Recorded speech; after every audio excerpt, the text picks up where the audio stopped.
She was raised in a very well-to-do home, a very wealthy Roman home, lots of honor.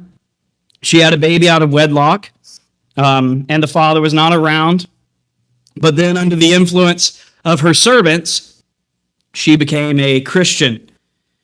Eventually, her small gathering of Christians were discovered, and they were all put in prison.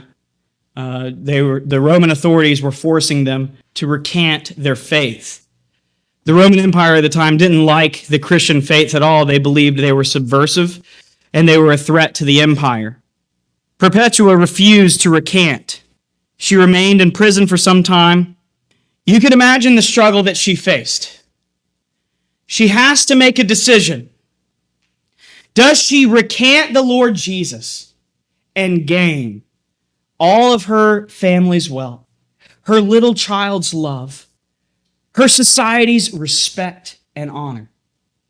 Or does she refuse to recant and lose all of her earthly treasures, even her very own life? Think about the dilemma that she faces. And then the Roman Empire places her and her companions in an arena to be killed by wild beasts. It goes on and on. A few of them die. Eventually, the crowd gets tired of the spectacle, and they call for an end. Just go ahead and kill them by the sword.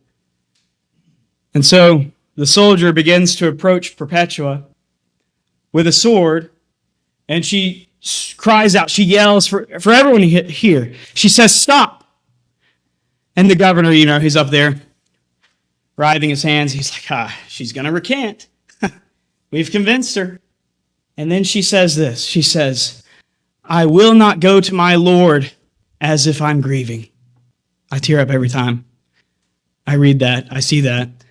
She fixes up her hair. She fixes up her clothes that have been ruffled by the wild animals.